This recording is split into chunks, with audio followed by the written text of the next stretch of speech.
Which jobs are physically the hardest? Before we start with the first story, please hit subscribe and ring the notification bell to stay updated with us. Story 1. Oil rig working the drill floor. I lived in a place where a lot of chain throwers for a bit found out everyone I knew who worked offshore was addicted to something. Not even to get high, just because their bodies were so beaten down and they needed extra help to move. I used to work on rigs as an engineer. Those guys are crazy. They work 12-hour shifts day after day on their feet the whole time.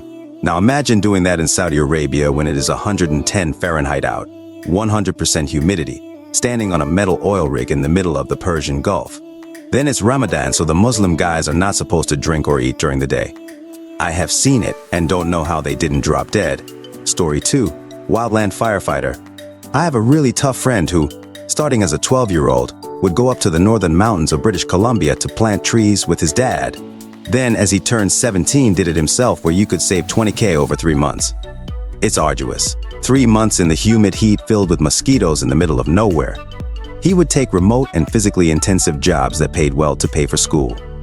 Having said that, he said the worst job he's ever had was removing dead trees as a wildland firefighter. Threw up on the first day. He was a built, chunky dude. Came back jacked. Think he didn't last the entire summer.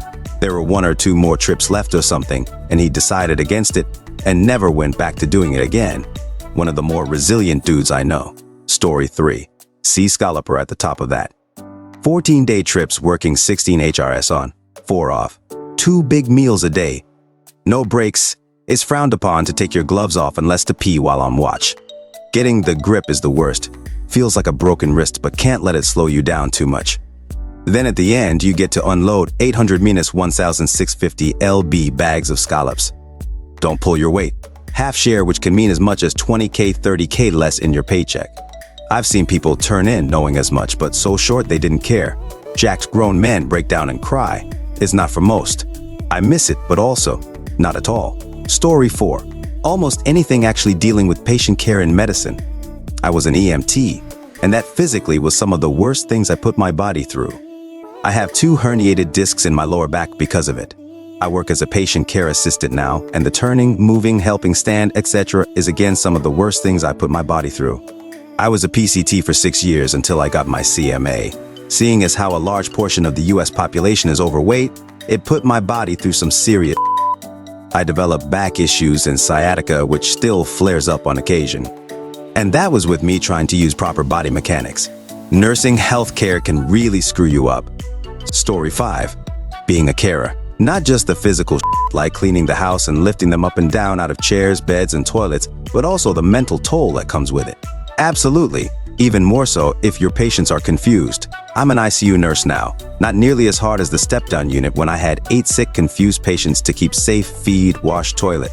Oh, and also do medical treatments for them. It was basically the LTC waiting room. Story 6. From personal experience, glass manufacturing plant. Specifically in the furnace area.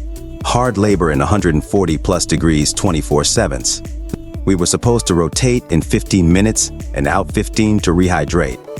But there was so much abuse at the plant that I remember having to do close to an hour and a half straight before I fell backwards onto the rails from heat exhaustion. When the plant manager asked why I fainted, the foreman threw me under the bus and had me fired for working in an unsafe manner when he was the guy who told me to tough it out and be a man after an hour without water. Mind you, I'm a veteran who did 3 deployments to Afghanistan, Iraq, and was more than used to high heat environments. At a certain point, your body just gives out, and this was all for $10. HR. It was 2008, the recession was in full swing, and it was the only work I could find right out of the military. Story 7. The veterinary field is a lot more physically tasking than I thought when I first started. 3.5 years later, 3 years being a kennel assistant at a vet and a few months being vet assistant at another vet. I'm now 21, and my body hurts a lot after being dragged constantly by large dogs, being headbutted, scratched by dogs' cats, being bitten by 3 or 4 cats, and overall just the bending in weird positions while restraining. Always hear just wait till you turn 30. It all goes downhill from there from my coworkers when I say my knees hurt or something. I still love this field though. Story 8. Hardest job I had was at FedEx. First post was unloading the trailers, which sucked. No decent air in there and you are holding down a sprint the entire time. Second post was top of the belt loading a truck. Tires and paper and ridiculous got shipped over to whoever TF was ordering this. It was a big truck too, not a smaller one with shelves, it was just big internationally. At least that one had air. Story 9, hard to speak for others. But doing tree service as the new guy was something peon, especially in the first 2 weeks. Bloody blisters and borrowed boots. Pretty much moving logs and brush all day. Have to wear jeans, otherwise your legs are going to get destroyed, let alone dangerous. Thought I was going to get pulled into a wood chipper for a second, drank a gallon and didn't pee once. Gloves were for pussies and logs are rough after get through a few hundred. Gets easier by the 1,000th log though. Story 10, steep terrain logger. Climbing a mountain 12 hours a day, every day, wearing corked studded boots, chaps, carrying cans of fuel, an axe, and a 25 lb saw. And even if you do everything perfectly, there's always a chance of dying from a chico you didn't see. A chico is a tree that has either become dry or rotten, either from normal aging or special conditions such as species extinction, climate, insect infestation, disease, or human activity. Chicos present a serious hazard in the woods and need to be treated with respect. One study showed that when workers were struck by a falling tree, chicos were a contributing factor in more than 20% of those cases. These trees are dangerous because they are brittle and unpredictable. A gust of wind, vibration from equipment, a heavy snowfall, or removing nearby trees is often all that is needed for branches to fall suddenly from these trees, causing great harm. Story 11. Airport baggage handler in a big airport. I used to do that for a couple weeks. It doesn't sound like it, but there's a lot of danger associated with it. The heavy machinery around and constant luggage carts that are built fully in metal that drive around you with only a few inches separating you from them. They look as big as a golf cart, only they weigh multiple tons by themselves. Adding the trailer to carry the luggages in, and you kinda got a death machine golf cart sized vehicle. What's crazy is that every guy that worked there had a different, extremely graphic horror story with these things. Guys getting into accidents at a low-mid speed and getting super violent because of the weight. Every guy that worked there for 5+ years was in horrible shape. Most of the older guys had splints, belts to support their backs because of how beat up their bodies were. I feel like the big airport part is crucial because I honestly don't know if it's chiller in a random local airport, but yeah. Also the obvious carrying and throwing around literal accumulated tons of luggage each day every time there's a flight. So a big airport gets one every 10-15 minutes with zero safety or equipment, just your bare arms and back and a high-vis vest. Pay is also miserable, so I wouldn't recommend it. Did it for a couple weeks to make some extra money because they were hiring on the spot for the summer. Story 12. I've done several different manual labor jobs in my life, things like furniture mover, landscaper. There were others, but those were physically the hardest. Moving furniture usually wasn't that bad actually, except for rare occasions with a heavy desk or hutch, or the odd piano. Then it could be a bitch. But most things like couches are actually surprisingly light. Old appliances, freezers, washers, etc. could be really heavy, much more so than the newer ones. Landscaping ranged from fairly light, mowing, weeding, edging a lawn, to extremely physically demanding, moving 40 yards of topsoil from a pile in the client's driveway to their backyard through a long, circuitous, uphill path in 6 cubic foot wheelbarrows. I was routinely lifting 100+ pounds onto my shoulders and over my head to dump over the sideboards into the back of a truck. I imagine that nowadays you could just rent a sod cutter, but there were multiple times that we had to rip out an existing lawn and we just used picks to do so. Bent over swinging a pick to rip the grass out by the roots for 10 straight hours is hard work. 5 to 6 years after changing to multiple new jobs, several of which were desk jobs.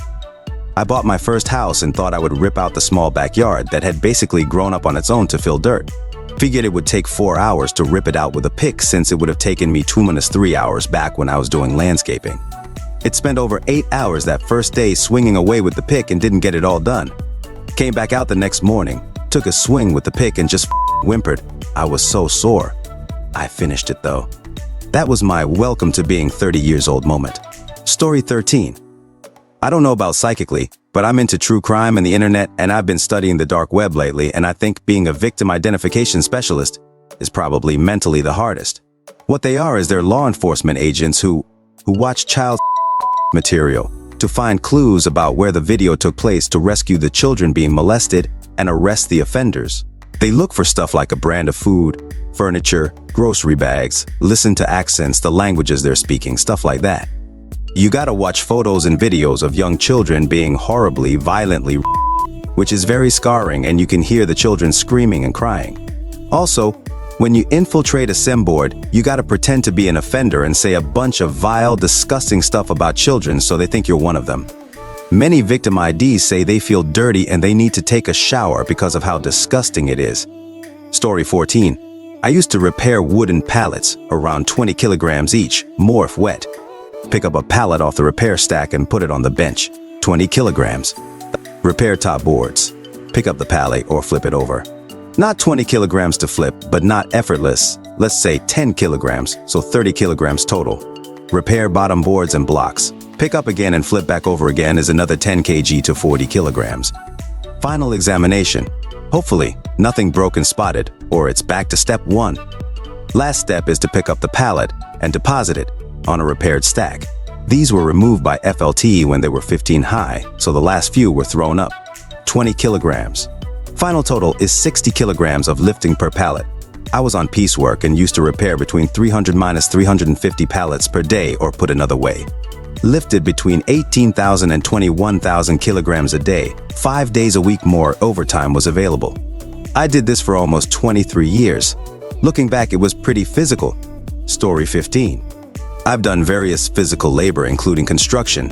Nothing beats your body down like working at a commercial car wash, either in the vacuum line or as a detailer.